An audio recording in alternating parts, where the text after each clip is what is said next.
Bueno, nos metemos con el tema de la Corte Suprema, pero esta vez de la Corte Suprema de México. Sí, resulta interesante, notable o quizás no es casualidad que el gobierno de México, de Andrés Manuel López Obrador, está teniendo un enfrentamiento de similares características, quizás no tan grande como el que está teniendo el gobierno argentino con la Corte Suprema. En el caso de López Obrador se trata de un fallo de la Corte Suprema que dio por tierra con una reforma que buscaba llevar adelante el gobierno de López Obrador, una reforma electoral que básicamente, lo estuvimos viendo en algunas columnas, tiene que ver con reformar el Instituto Nacional Electoral, que es la institución que coordina las elecciones en México, que tiene una forma muy particular de ser designadas las autoridades y fueron conformando como una corporación que no está permeada a las democratizaciones que quiere llevar adelante López Obrador.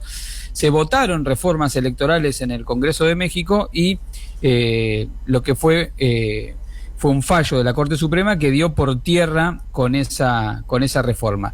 Entonces, lo que va a llevar adelante López Obrador como respuesta política frente a esta traba del avance de la democratización que pretende llevar adelante es una propuesta que es elegir a los jueces de la Corte Suprema mediante el voto popular. Hay que ver esto, digamos, que cómo termina ajustándose, pero implicaría una reforma constitucional.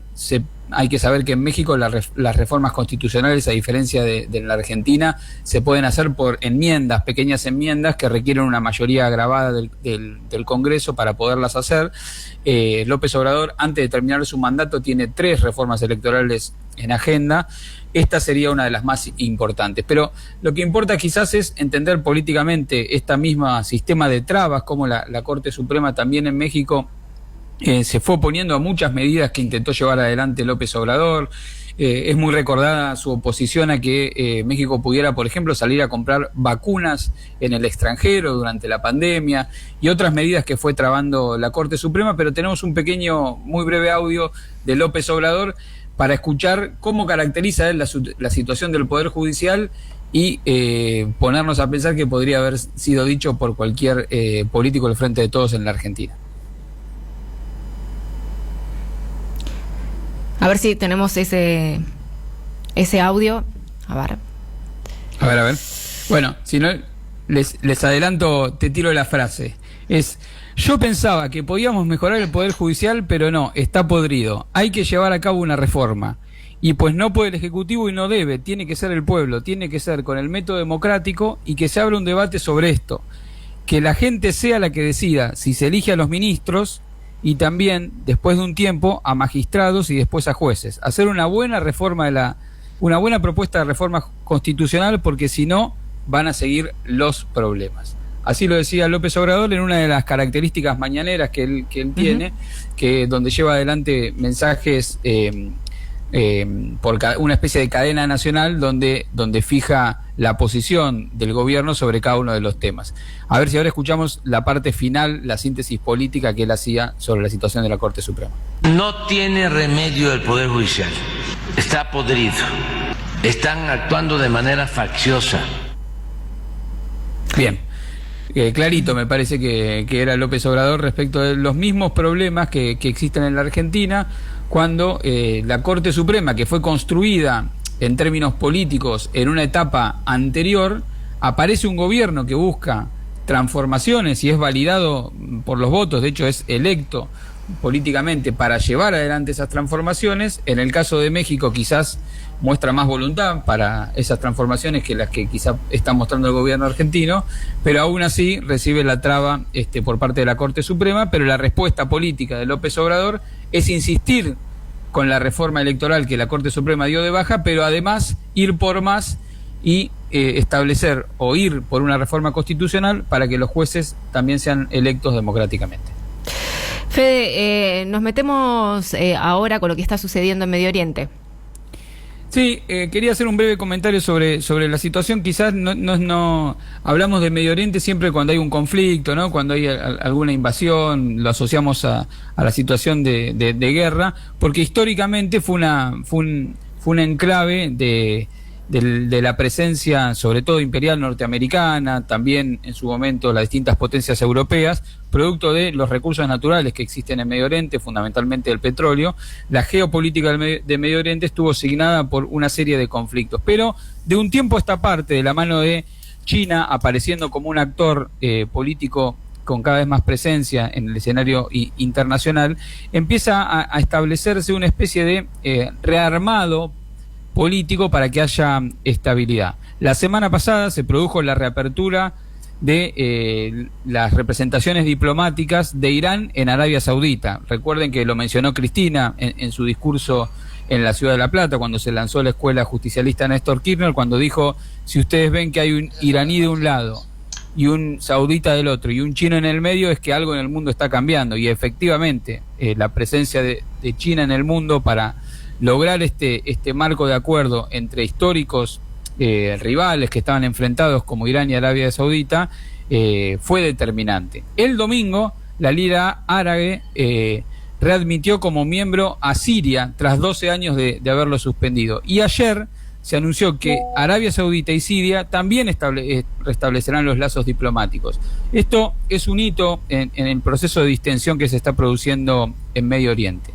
Y en otro capítulo de esta novela, los ministros de Relaciones Exteriores de Rusia, Siria, Turquía e Irán se reunieron y acordaron avanzar en una hoja de ruta para restablecer las relaciones entre estos países. Esto es importantísimo en términos políticos, sobre todo para Turquía, que tiene elecciones este domingo. Es decir, tenemos por un lado una política donde, sobre todo los intereses de China, que haya estabilidad en la región para poder expandir un plan estratégico que tiene China, que es la franja de la ruta y de la seda, que es un plan de desarrollo, de infraestructura y de comercio, necesita una zona pacificada.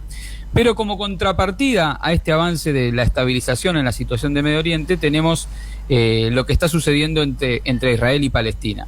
En el mismo tiempo que Rusia, China, Siria, Irán están avanzando en marcos de estabilización de las relaciones políticas y en canalizarlas de la forma diplomática, en Israel, con un gobierno que ha girado hacia la extrema derecha, que ha intentado una serie de reformas que han sido producto de incluso también protestas al interior de Israel para frenar esas reformas, hay un recrudecimiento de los ataques sobre Palestina, particularmente sobre la zona de Franja de Gaza, que es como un factor de desestabilización. Entonces, cuando uno mira la perspectiva en un, digamos, de más macro de la zona de Medio Oriente, encuentra como una tendencia a la estabilización política de la mano de la política que pretenden Rusia y China fundamentalmente, acordando con Irán, acordando con Turquía, acordando con Siria, pero un factor de desestabilización que es hoy la no resolución de la situación y la condición de Palestina, que es histórico,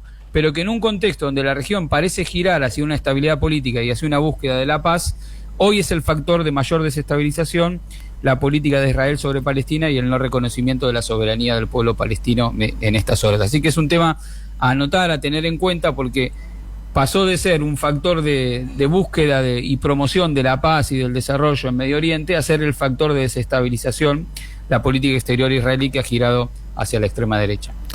Fede, mencionabas a Rusia recién y Vladimir Putin el martes participó o encabezó un desfile militar ahí en la Plaza Roja con algunas declaraciones fuertes, ¿no?